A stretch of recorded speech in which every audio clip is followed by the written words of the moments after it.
நம்ம சேனல்லேருந்து தொடர்ந்தாப்பில் நீங்கள் வீடியோக்களை பார்க்க நினச்சிங்க இதுவரை நம்ம சேனலை சப்ஸ்கிரைப் பண்ணாங்க. சப்ஸ்கிரைப் பண்ணிங்க. கீழே பெல் சிம்பிள் இருக்கும், அதையும் கிளிக் பண்ணிங்க. வாங்க வீடியோக்குள்ளே போகலாம். தெரு ஓரமாக என் வாகனத்தை நிறுத்திவிட்டு பொருட்களை வாங்கி கொண்டு காரை நோக்கி நடந்து வந்து கொண்டிருந்தேன்.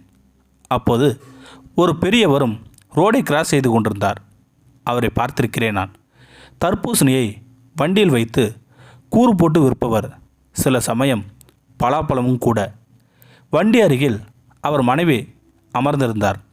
மனைவிக்கும் தனக்கும் காலை டிஃபன் எதிரில் இருக்கும் சிறு ஹோட்டலில் வாங்கி கொண்டு வந்து கொண்டிருந்தார் அந்த வயதான முதியவர்.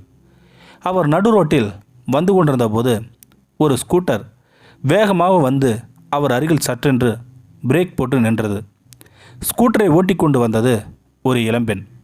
கோபத்தோடு முகசிவிக்க அந்த பெரியவரை கடுமையான சொற்களால் திட்டிவிட்டு வேகமாக சென்று விட்டார் அந்த இளம்பெண். என்னதான் தவறு அந்த பெரியவர் மீது இருந்தாலும் அவ்வளவு மரியாதை குறைவாக அந்த பெண் திட்டிருக்க வேண்டியதில்லை. இருந்தாலும் ஸ்கூட்டர் அருகில் வந்து சற்றென்று நின்ற அதிர்ச்சியில் அவர் வாங்கி வந்த உணவுப் பொட்டலமும் கீழே விழுந்து விட்டது.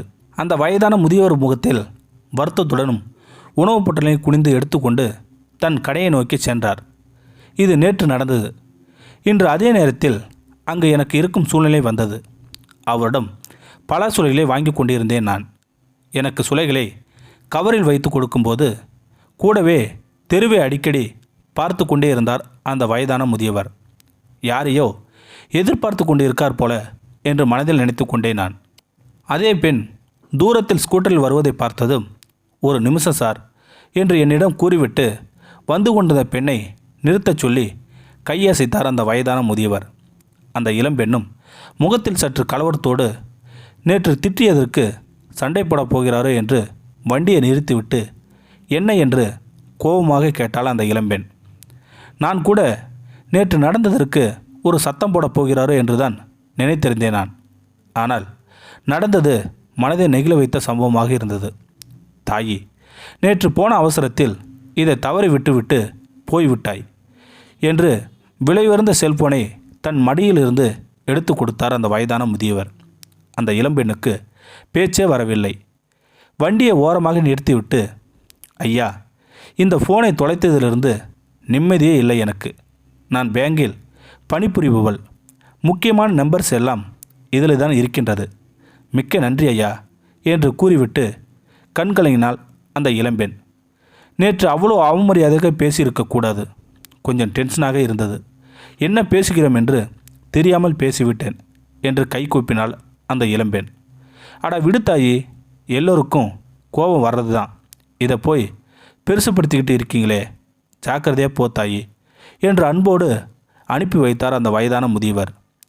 நேற்று அப்படி திட்டிய பெண்ணை 4 வார்த்தை கேட்டிருக்கலாமே என்று நான் கேட்டேன். நான் சின்ன பொண்ணு சார், இன்னும் கல்யாணம் காட்சி குழந்தைன்னு ஆலவிருட்சமாக வாழ வேண்டிய பொண்ணு சார்.